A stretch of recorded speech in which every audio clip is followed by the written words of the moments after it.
Okay. Hello friends, स्वागत आहे तुमचं मेगाबीट एज्युकेशनच्या युट्यूब चॅनलवर. तर चला सेशनला सुरुवात करूया. आज घेऊया 2 मेच्या काही इम्पॉर्टंट न्यूज. फर्स्ट न्यूज आहे, सेबीने काय कोणाला अलाउ केलेलं आहे बघू आपण आता. सेबी जे आहे, security and exchange board of India यांनी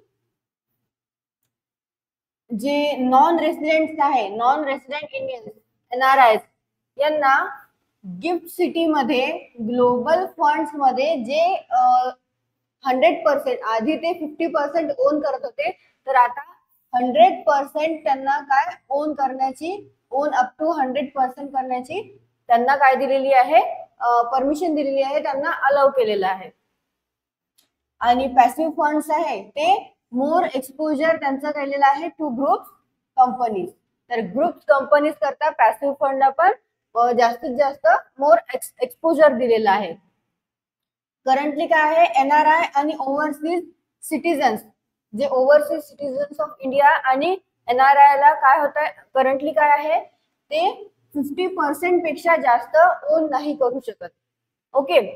फॉरेन पोर्टफोलिओ इन्व्हेस्टर्स मध्ये पण यामुळे काय होणार आहे, या मूव्ह मुळे, हा जो मूव्ह आहे ज्यांना 100% त्यांना काय करणं अलाउ केलेलं आहे सेबीनी, त्या मूव्ह मुळे जे इंडियन डिस्पोरा आहे डोमेस्टिक स्टॉक्स मध्ये त्याला ग्रेटर फ्लो मिळेल.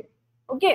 तर हे सगळं झालं कशाबद्दल, सेबीने अलाउ केलेलं आहे NRIs ला की ते 100% ओन करू शकतात गिफ्ट सिटी मध्ये, ग्लोबल फंड मध्ये. आणि आधी काय करत होते, म्हणजे करंटली काय आहे, करंटली 50% पेक्षा जास्त ते ओन नाही करू शकत, पण आता अलाउ केलेलं आहे त्यांना. तर त्यामुळे इंडियन डिस्पोरा मध्ये जे डोमेस्टिक स्टॉक्स आहे त्यामध्ये ग्रेटर फ्लो मिळू शकणार आहे या मूव्ह मुळे. ओके. तर हे झालं कशाबद्दल, सेबी बद्दल. त्यांनी अलाउ केलेलं आहे NRI ला own up to 100% in global fund at the GIFT City. बघूया नेक्स्ट न्यूज. नेक्स्ट न्यूज काय आहे, तर एक $multi billion गोदरेज फॅमिली जी आहे त्यांनी डिसाइड केलेलं आहे, जे गोदरेज ग्रुप आहे त्याला स्प्लिट करण्याचा, म्हणजे त्या ग्रुपला 2 भागामध्ये स्प्लिट करणार आहेत आता ती गोदरेज फॅमिली, जी किती मध्ये स्पॅन, रिअल इस्टेट आणि कन्झ्युमर प्रोडक्ट मध्ये ती स्पॅन आहे, ती गोदरेज ग्रुप जो आहे तो.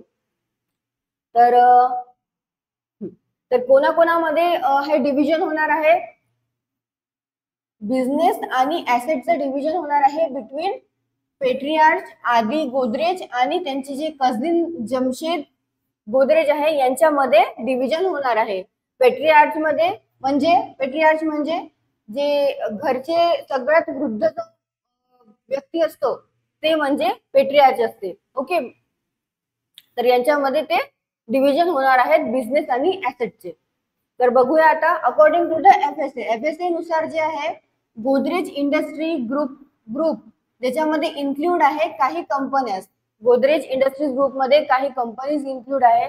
तर कोणत्या कोणत्या आहेत त्या, Godrej industries, Godrej consumer product, Godrej properties, Godrej Agrovet, Astec life science, as well as आणखी Innovia multi ventures private limited, Godrej seeds and genetics, Anamudi real estate, आणखी सोबत काय आहे, रिस्पेक्टिव्ह त्यांच्या सबसिडरीज आहे, आणखी जॉईंट व्हेंचर्स जे आहे, तर ते त्याचे चेअरपर्सन कोण राहणार आहे या सगळ्यांचे, नादिर गोदरेज जे आहे ते चेअरपर्सन राहणार आहे, पण त्यांना कंट्रोल कोण करणार आहे, आदी गोदरेज हे कंट्रोल करणार आहे. ओके. नंतर आदी गोदरेज जे आहे, आदी गोदरेजचे सन फिरोज शाह गोदरेज, ते नंतर एक्झिक्युटिव्ह व्हाईस चेअरपर्सन होणार आहेत GIC चे. आणि कोणाला सक्सीड करेल, ते नादिर गोदरेजला सक्सीड करेल ऑगस्ट 2026 मध्ये आणि चेअरपर्सन बनेल. तर असं काय झालेलं आहे, जे $multi billion गोदरेज फॅमिली जी आहे ते स्प्लिट होणार आहे 2 ग्रुप्स मध्ये. कोणा जे बिझनेस आणि ऍसेट त्याच्यामध्ये पॅट्रियार्च आदी गोदरेज आणि त्याचे जे कझिन आहे जमशेद गोदरेज यांच्यामध्ये ती स्प्लिट होणार आहे. ओके, बघूया आता नेक्स्ट न्यूज. नेक्स्ट न्यूज जी आहे, जे ग्रुप ऑफ 7 म्हणजे G7 जे आहे तिथले एनर्जी मिनिस्टर्स आहे त्यांनी काय केलेलं आहे, एक डील साइन करणार आहेत ते. तर काय आहे त्या डील मध्ये, जे कोल यूज होतं पॉवर जनरेशन मध्ये, तर 2030 ते 2035 या काळामध्ये ते त्याचा यूज कमी करणार आहेत किंवा कट ऑफ करणार आहेत. पण जर्मनी आणि जपानला काय करणार आहेत, ते मोकळीक देणार आहे की ते त्यांना करायचं आहे की नाही करायचं आहे म्हणून. ओके, तर G7 मध्ये कोणते कोणते येतात, Germany, France, Japan, USA, Italy,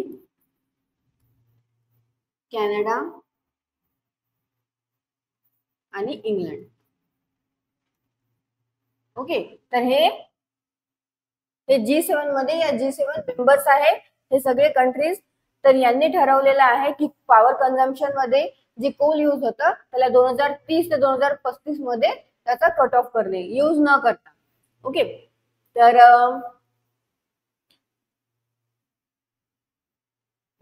याच्यामध्ये काय आहे, जर्मनीने काय केलेलं आहे, त्यांच्या लेजिस्लेचर मध्ये राईट लिहिलेलं आहे, फायनल टार्गेट जो आहे त्यांचा शटडाऊन करायचा कोल प्लांट, तर 2038 पर्यंत, म्हणजे त्यांच्या लेजिस्लेचर मध्ये 2038 त्यांनी फायनल टार्गेट दिलेला आहे टू शट कोल प्लांट्स. पण जपाननी आतापर्यंत त्यांचा टार्गेट जो आहे ते डेट त्यांनी अनाऊन्स केलेली नाही, दिलेली नाही.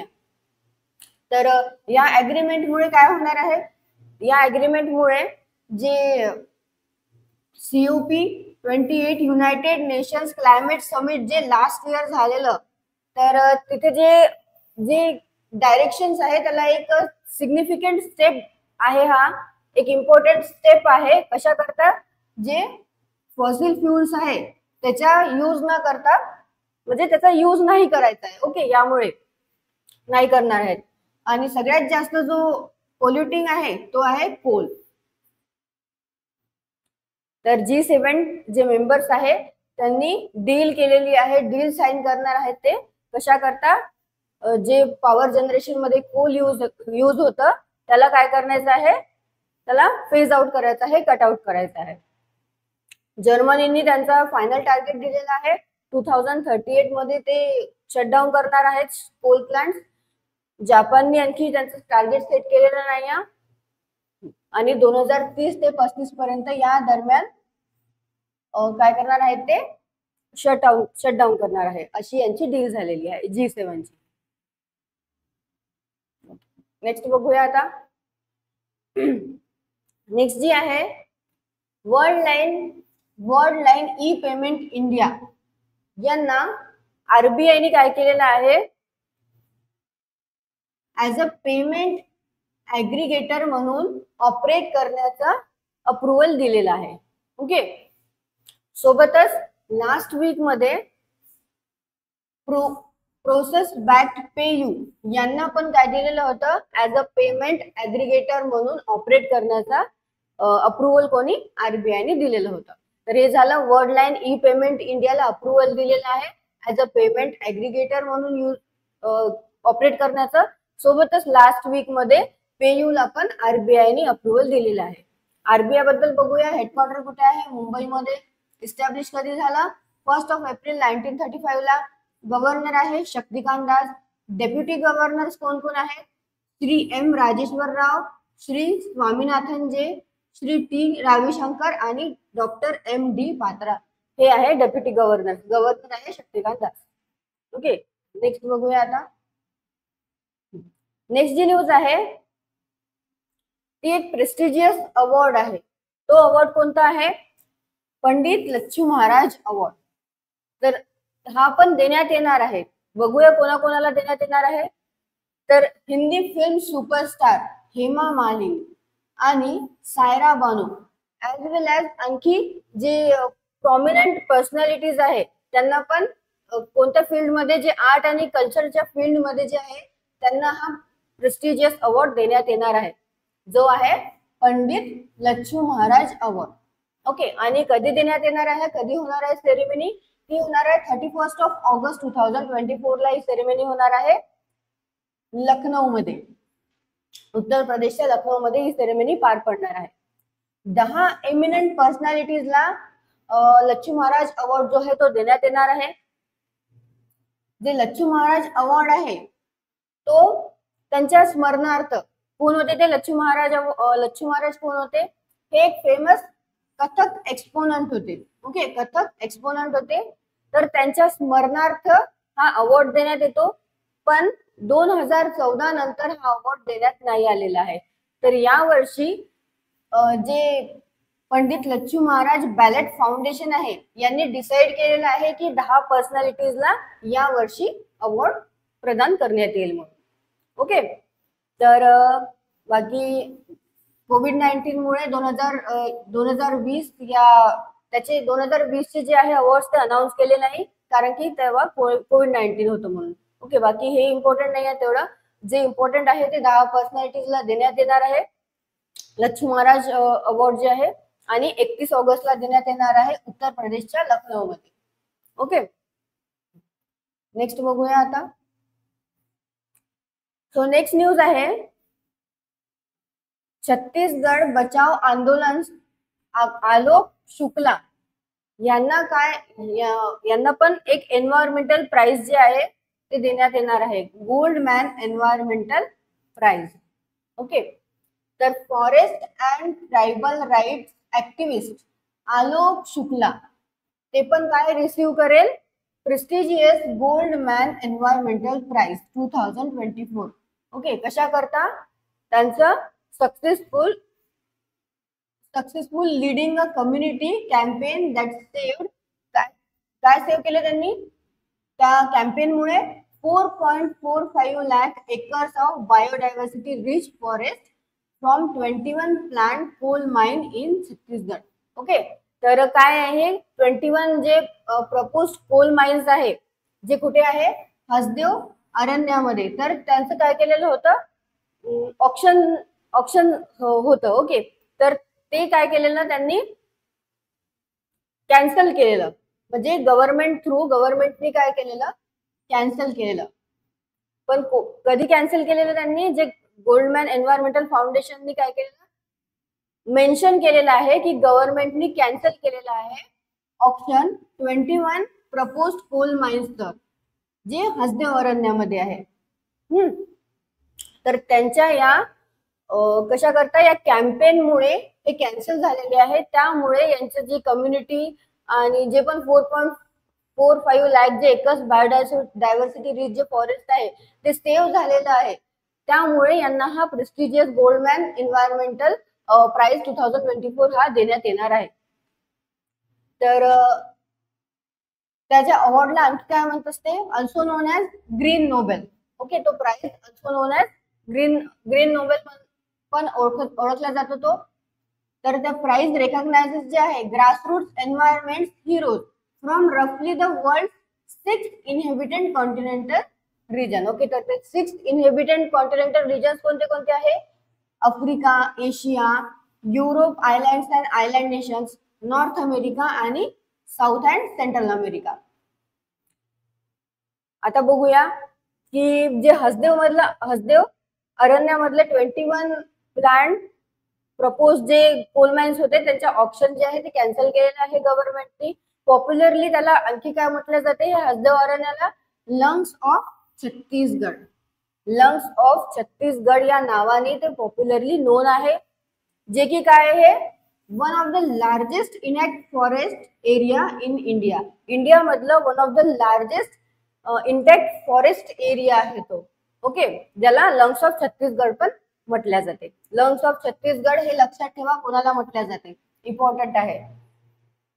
तो ते किती माइल्स मध्ये, किती स्क्वेअर माइल्स मध्ये स्प्रेड आहे? टोटल 657 स्क्वेअर माइल्स मध्ये ते ते डेन्स आणि बायोडायव्हर्स हद्दीव अरण्य आहे ते स्प्रेड आहे, फॉरेस्ट स्प्रेड आहे. ओके. आणि 25 इंडेंजर्ड स्पीसीज, 92 बर्ड स्पीसीज आणि 167 rare and medicinal plant species यांचं ते होम आहे, यांचं ते घर आहे. किती? 25 endangered species, 92 bird species, 167 rare and medicinal plant स्पीसीजचं ते काय आहे? होम आहे ते हसदेव अरण्य फॉरेस्ट. ओके. तर हे झालं कशाबद्दल? प्रेस्टिजियस गोल्डमॅन एन्व्हायरमेंटल प्राइज 2024 हे कोणाला प्रदान करण्यात येणार आहे? आलोक शुक्ला यांना. आलोक शुक्ला कोण आहेत? हे एक forest and tribal right activist आहेत. झाले. आता बघूया आपण नेक्स्ट न्यूज. नेक्स्ट न्यूज जे आहे, गव्हर्नमेंटने इंट्रोड्यूस केलेला आहे ड्राफ्ट एक्सप्लोजिव्ह बिल 2024. आणि कोणाला रिप्लेस करणार आहेत ते? या एक्सप्लोजिव्ह बिल 2024 ला रिप्लेस म्हणजे हा कोणाच्या जागेवर आणणार आहे? हा draft explosive bill explosive act 1884 च्या जागेवर याला रिप्लेस करणार आहे. एक्सप्लोजिव्ह ऍक्ट 1884 ला रिप्लेस करून ड्राफ्ट एक्सप्लोजिव्ह बिल 2024 हा गव्हर्नमेंटने इंट्रोड्यूस केलेला आहे. ओके. तर काय आहे त्यांचं प्लॅन आहे? To introduce draft explosive bill 2024 replacement for explosive act 1884. Okay. त्याचा एम काय आहे? यामध्ये जे पण एक्सप्लोजिव्ह आहे ज्यामध्ये gun powder, nitroglycerine, nitroglycol, dinitrotoluene आणि पिक्री ऍसिड, तर यांना रद्द करण्याचा त्या बिलमध्ये त्या यांना या सगळ्यांना रद्द करण्याचा असा त्यांचा एम आहे. ओके. तर according to propose exclusive bill 2024 जे की काय आहे? युनियन गव्हर्नमेंट हे डेझिग्नेट करेल एक अथॉरिटी ती नेमणार आहे. कशा करता? जे की रिस्पॉन्सिबल राहील फॉर ग्रँटिंग, सस्पेंडिंग और रिवोकिंग लायसन्स. आणखी जे कॅरी करत आहे out other specified functions under the new legislature. तर या लेजिस्लेशन नुसार युनियन गव्हर्नमेंट एक अथॉरिटी डेझिग्नेट करेल जे रिस्पॉन्सिबल राहील ग्रँट करण्यासाठी, सस्पेंड करण्यासाठी आणि रिवोक करण्यासाठी लायसन्स. तर हे तर युनियन गव्हर्नमेंट करणार आहेत. पण आधी करंटली कोण आहेत? The petroleum and explosive safety organisation, PESO, जे कशाच्या अंडरमध्ये ऑपरेट होते? DPIITच्या अंडरमध्ये ऑपरेट होते. ही करंटली रिस्पॉन्सिबल आहे कशाच्या? For issuing licence for manufacture, position, use, sale, import and export of any explosive material. Currently the petroleum and explosive safety organisation operate करत आहे.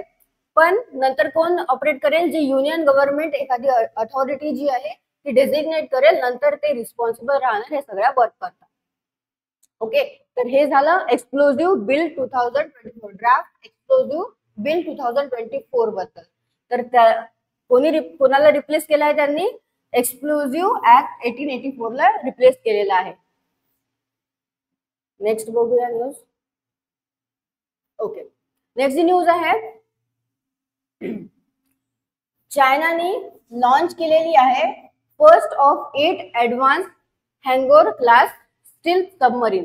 तर 8 जे आहे 8 advance hangover class steel submarine मधली एक सबमरीन जी आहे ती लॉन्च केलेली आहे, जी कोणासाठी बनवली आहे त्यांनी?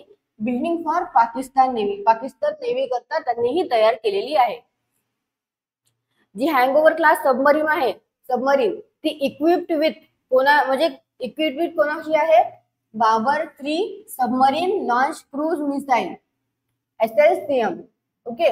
Equipped with Babur 3 submarine launch cruise missile, ज्याची रेंज किती आहे? त्याची रेंज आहे 450 किलोमीटर. आणि काय? ही फर्स्ट टेस्ट केलेली होती 2017 मध्ये ही टेस्ट करण्यात आलेली होती, जिची रेंज आहे 450 किलोमीटर. आणखी ती equipped with state of the art sensor and weapon to strike target at stand off range. तर ही काय? एक डिझेल इलेक्ट्रिक अटॅक सबमरीन आहे. The Hangor class vessel also equipped with an air independent propulsion AIP system, ज्याने काय होईल, त्याचं under water endurance जे आहे ते वाढेल. AIP मुळे, जे AIP आहे एअर इंडिपेंडेंट प्रोपल्जन सिस्टीम मुळे त्याचं जे अंडर वॉटर एन्ड्युरन्स जे आहे ते सिग्निफिकंटली वाढेल, इन्क्रीज होईल. तर हॅगओव्हर क्लास सबमरीन जे आहे ते मोस्ट इम्पॉर्टंट कॅपेबिलिटी आहे वुड बी दॅट इट कुड remain under water for extended period of time. खूप म्हणजे जास्त वेळेपर्यंत ती काय अंडर वॉटर राहू शकणार आहे. कशामुळे? ती इक्विप केली गेलेली आहे AIP सिस्टीम यामुळे. तर किती राहू शकते ती? सध्या तर माहित नाही ती किती राहू शकते म्हणून, ओके, पण एक्सटेंड होऊ शकते अप टू 20 डेज. त्याचा एन्ड्युरन्स जे आहे अंडर वॉटर एन्ड्युरन्स ती एक्सटेंड होऊ शकते, can extend up to 20 days, म्हणजे 20 डेज पर्यंत ती अंडर वॉटर राहू शकते. त्यामुळे काय होईल, जे सरफेस जे एक्सपोजर आहे, एनिमी सोबतचं जे एक्सपोजर आहे ते त्याचं पिरियड काय आहे रिड्यूस होऊन जाईल. तर ही आहे सबमरीन, हँगओव्हर सबमरीन, जी की काय केलेली आहे 8 अशा सबमरीन आहे ज्या तयार करण्यात आलेल्या आहे पाकिस्तान नेव्हीसाठी तयार केलेल्या आहे चायनाने, आणि त्यांनी फर्स्ट जी आहे 8 मधली फर्स्ट ती लॉन्च केलेली आहे. ओके, तिची रेंज आहे 450 किलोमीटर. 2017 मध्ये टेस्ट करण्यात आलेली होती, ती फर्स्ट टेस्ट केली होती 2017 मध्ये, जी की आहे एअर इंडिपेंडंट प्रोपल्जन सिस्टीम त्यामध्ये आहे, ज्यामुळे तिचा अंडर वॉटर एन्ड्युरन्स जो आहे तो वाढून जाईल. तर हे झालं सगळं कशाबद्दल? हँगओव्हर सबमरीन बद्दल. ओके, क्वेश्चन बघून घेऊया आता. सो फर्स्ट क्वेश्चन आहे, सेबीने अलाउड केलेला आहे NRI to have up to what percent of stake, किती percent of stake in global fund in GIFT city. तर किती पर्सेंट स्टेक आता ओन करू शकतात NRI, त्यांना अलाउड केलेलं आहे सेबीने. तर 100% स्टेक ते ओन करू शकतात, पण करंटली आहे ते 50% पेक्षा जास्त करू शकत नाही, पण आता यांनी अलाउड केलेलं आहे. तर आता नंतरच्या काळामध्ये, येणाऱ्या काळामध्ये 100% स्टेक जे ते ओन करू शकणार आहे NRI. Next, which $multi-billion family, कोणती $multi-billion फॅमिली जी आहे तिने काय केलेलं आहे, त्यांचं जे रिअल इस्टेट आणि कशामध्ये कन्झ्युमर प्रोडक्ट्स मधलं जे आहे ते 2 ग्रुप्स मध्ये स्प्लिट केलेलं आहे. तर कोण आहे ते? Godrej. Next, energy ministers of group of 7 major democracies, G7 जे आहे मेंबर्स डेमोक्रेसीज, तिथले एनर्जी मिनिस्टर्स जे आहे ते काय करणार आहे, एक अग्रीमेंट साइन करणार आहे. ज्याच्यामध्ये काय आहे, जे फेज आउट करणार आहे use of coal in power generation. तर कोणत्या काळामध्ये, कोणत्या काळापर्यंत ते फेज आउट करणार आहे कोलचा पॉवर जनरेशनचा यूज करतात. तर 2030 ते 2035 या काळापर्यंत ते जो कोलचा यूज आहे पॉवर जनरेशन करता तो फेज आउट करेल. नेक्स्ट बघूया. ओके, नेक्स्ट आहे, विच पेमेंट सर्व्हिस यांना रिसेंटली रिसीव्ह केलेला आहे रिझर्व्ह बँक ऑफ इंडियाने अप्रुव्हल दिलेला आहे to operate as a payment aggregator. तर कोणाला देण्यात आलेला आहे ऑपरेट करण्यासाठी ॲज अ पेमेंट ॲग्रिगेटर? RBIने दिलेला आहे अप्रुव्हल, ते दिलेलं आहे Worldline e payment India. Worldline e payment इंडियाला अप्रुव्हल मिळालेला आहे. आणि जे गेल्या वीक मध्ये, लास्ट वीक मध्ये कोणाला देण्यात आलेलं होतं? प्रोसेस बॅक पेयूला. नेक्स्ट आहे, how many eminent personalities will be honoured with Lachhu Maharaj award. तर किती प्रॉमिनंट पर्सनॅलिटीजला लच्छू महाराज अवॉर्डनी सन्मानित करण्यात येणार आहे 31 ऑगस्ट 2024 ला, जे की होणार आहे UPच्या लखनौ मध्ये. तर 10 प्रॉमिनंट पर्सनॅलिटीजला सन्मानित करण्यात येणार आहे. Next, which forest and tribal right activist, कोण आहे ते फॉरेस्ट आणि ट्रायबल राईट्स ऍक्टिव्हिस्ट जे रिसीव्ह करणार आहे prestigious Goldman environmental prize 2024. तर कोणाला देण्यात येणार हे? आलोक शुक्ला यांना. Next, according to the draft explosive bill 2024, okay, if someone is found in possession using, selling or transporting any explosive in violation of the regulation, they are subject to do a fine of. तर according to काय draft explosive bill 2024 नुसार जर कोणाकडे जे exclusive जे violation regulations आहे ते जर व्हायोलेट करत आहे हा ऍक्ट, हा बिल, जे पोझिशन मध्ये यूज करत आहे, सेल करत आहे और ट्रान्सपोर्ट करत आहे कोणतं पण एक्सक्लुझिव्ह आणि ते त्या रेग्युलेशन ऍक्टला जो आहे ते मानत नाही आहे, त्याला व्हायोलेट करत आहे, तर त्यांना किती फाईन बसणार आहे? तर त्यांना किती फाईन बसणार आहे? 50,000 अशी फाईन त्यांना बसणार आहे. नेक्स्ट बघूया, what is the name of the stealth submarine जे launch by China for its close ally Pakistan. तर पाकिस्तान नेव्ही करता बिल्ड केलेली, बनवण्यात आलेली हँगओव्हर सबमरीन जे चायनाने लॉन्च केलेली आहे, तर तिचं नाव काय आहे? सॉरी, मी आधीच नाव घेऊन घेतलं. तर जी पाकिस्तान नेव्ही करता सबमरीन जी लॉन्च केलेली आहे चायनाने, तिचं नाव काय आहे? तिचं नाव आहे हँगओव्हर सबमरीन. ओके, तुम्हाला सेशन आवडलं असेल तर सेशनला लाईक करा, चॅनलला सबस्क्राईब करा, सोबतच आमच्या टेलिग्राम ग्रुपला पण जॉईन करा आणि इंस्टाग्राम चॅनलला पण जॉईन करा. त्याची लिंक डिस्क्रिप्शन मध्ये दिलेली आहे.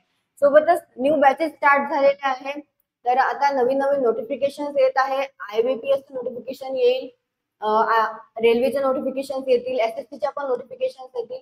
सो त्याकरता तुम्ही या नंबरवर, दिलेल्या नंबरवर कॉल करू शकता, इन्क्वायरी करता, किंवा जडानगर ब्रांचला और दाते कॉलेज ब्रांचला तुम्ही विजिट देऊ शकता. So thank you.